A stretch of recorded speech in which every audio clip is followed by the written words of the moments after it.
What's up guys, it's your favorite Kiwi coach and give me 6 months of your time and I'll give you the best golf swing of your life.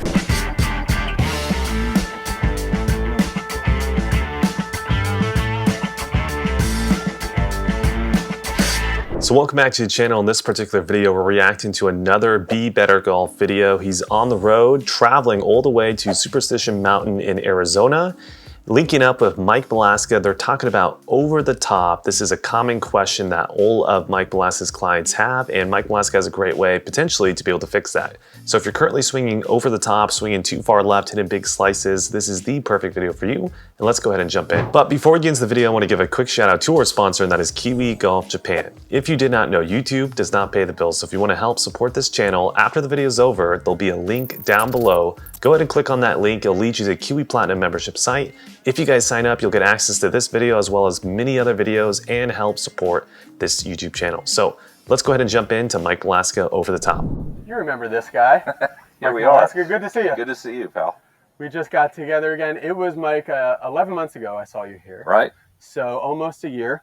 It's actually exactly 11 months because I think I was looking at my ticket last time. It was the 23rd of October. So let's stop it there. So if you guys have never heard of Mike Balaska, you guys should definitely check out, after this video is over, some other videos we've done about Mike Balaska on this YouTube channel. Essentially, he was pretty well known when he started to talk about, hey, you should not be shallowing the golf club. That's pretty much when most of the people really started to know him. Obviously, he was popular before that, but that's when he really became pretty mainstream because everyone at that point in the industry was talking about shallowing of the golf club, and he was talking about steepening of the golf club. So he became pretty popular. So this particular video, I think it's going to be a very interesting one because he is known to talk about more so, hey, don't shallow the golf club. But this video is about how to fix over the top, which is typically for people who are steepening the club shaft too much, which kind of goes against what he typically teaches. So it'll be interesting to see how he goes about addressing this particular issue. And then again, obviously, this channel that we're watching it from is Be Better Golf, who, if you want to learn from a bunch of different American golf instructors and you speak English, one of the best channels in America to definitely do that to. Link it down below. Let's start getting into one of the first major points of this video. That is better. All right, cool. Adjusting his mic. So one thing that we'll get into, you mentioned it, it's the #1 most searched for thing on YouTube. It's, I think, the #1 most difficult problem in golf is over the top. When I make a swing that's like, my wife could say, oh, Brendan, you were over the top. But everybody says, oh, the fix is easy. Shallow the shaft. We know that you don't like the term shallow the shaft. Why is that? And then let's get into over the top and the best way to get past that. When it comes to, I want the club coming in shallow and on the right angle of approach. Just in case somebody's a total novice. All right, let's stop you here and start to maybe add a little bit of context to this. So I was saying that earlier, Mike Balaska was well known at this time for not shallowing the club shaft. Didn't want people to do that, which, in that case, that would be the club shaft kind of moving down and flattening in this fashion. He doesn't really like people to do that. He actually teaches something opposite where the hand path kind of moves behind and then the club head actually starts to align to the hands. Actually something very similar to what I think a lot of people in Japan currently need to start to learn. So what they're trying to do here is establish, there's a lot of people that know him for anti-shallow guy. How is he going to go about approaching this? So he's going to kind of give a little bit of information here. So let's go get straight into that. What do we mean by shallow the shaft? Well, when they start talking about shallow the shaft, they want people to get up here and they want the first move to let the shaft fall this way, to tip it back behind you, to keep the club from going out. Right. And I agree, you don't want the club going out, but is it the shaft you're trying to shallow, or is the sequence of your body that shallows your arms out and allows the club to come into the ball in the right angle of approach?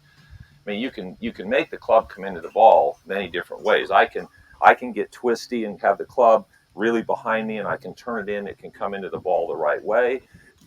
So what he's going over right now is, there's multiple ways to get the job done. One of the popular theories at the time of the creation of this video was make sure that the hands go way out, make sure the shaft gets pretty close to horizontal, rotate your body as much as you possibly can, and then, add that last second kind of flexion move. And that could be a way that you end up going ahead and getting the club head to kind of swing from the inside.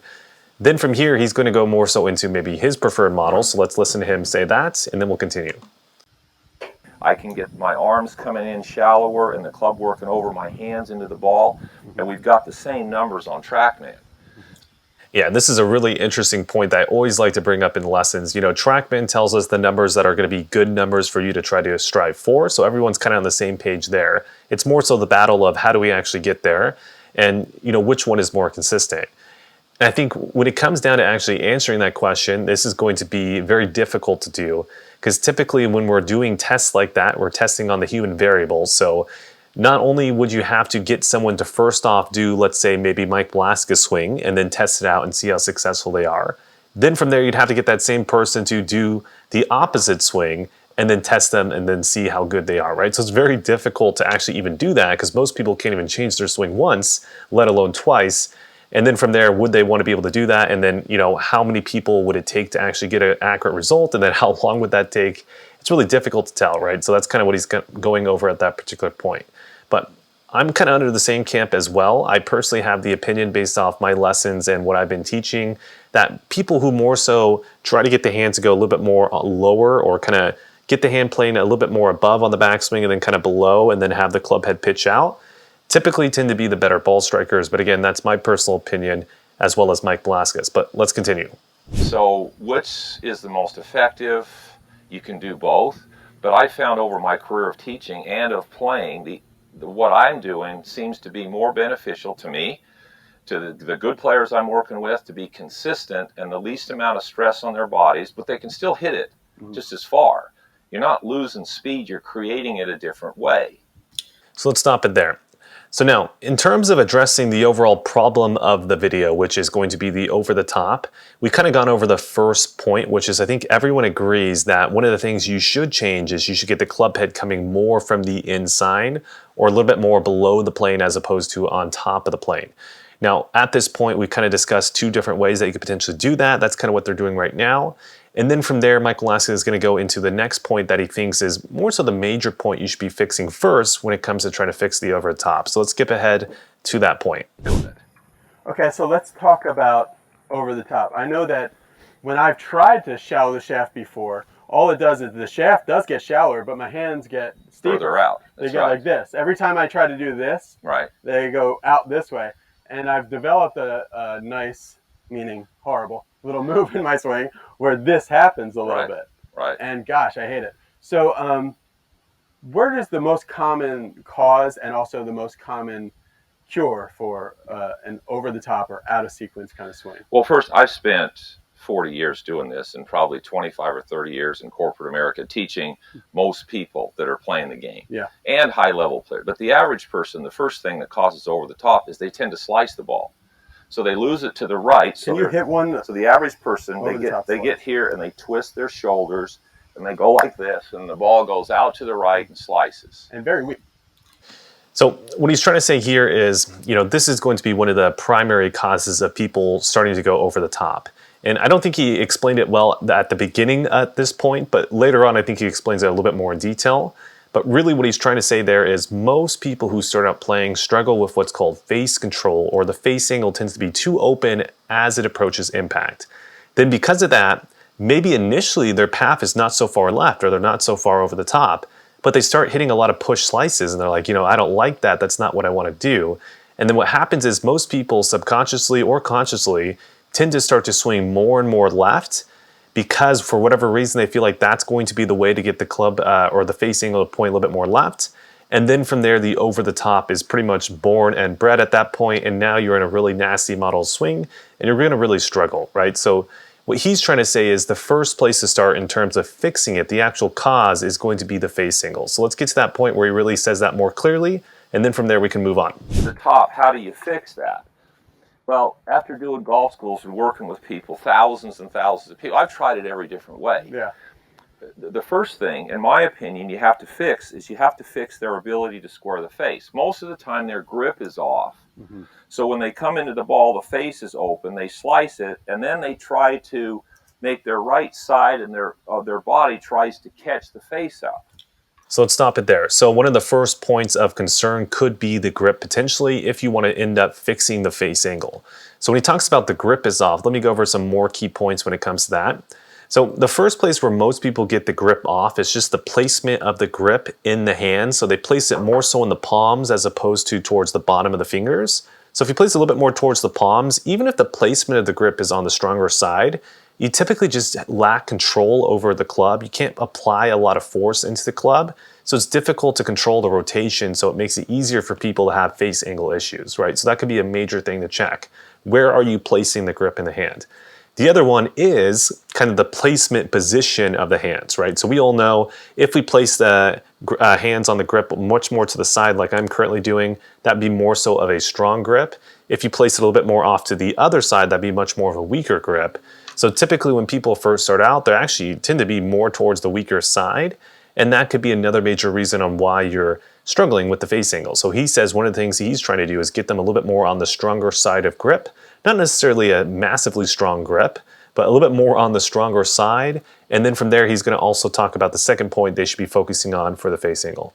Way out of sequence trying to square the face. So the first thing I do with everybody is work on their grips and get their grips maybe a little stronger and get them to feel the face turning over.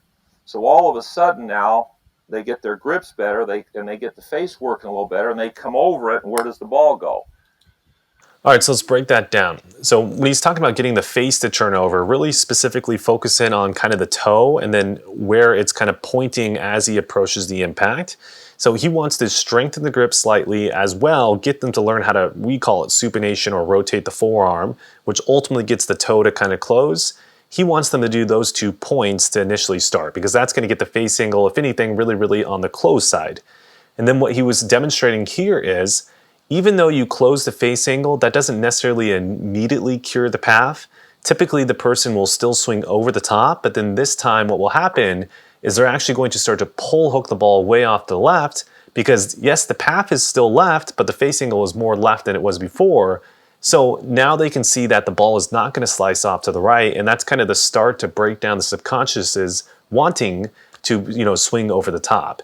The more and more you get the face angle more and more closed, typically the more the path tends to shift more to the right. So you can kind of have a little bit of a domino effect if you start to fix the face angle, and then you can start to see the path also shift as well. So that's what he's clearly trying to demonstrate right here. All right, that's it for you guys on YouTube, but before you guys click off, let me give you some quick wrap-up points. So one of the major points of the video is going to be when Mike Malaska talked about the real cause of the over the top, right? Where did everything start? And it all had to start with the face angle that the player was delivering into impact, which was going to be a very open face angle. Next thing you know, you push slice some golf balls a few times. What happens is the body wants to swing more and more left, trying to get the face angle to point more and more left, and then you actually just make the problem even worse when you're doing that. So that would be one of the first places I would highly recommend for you guys to check out. Make sure to fix that face angle.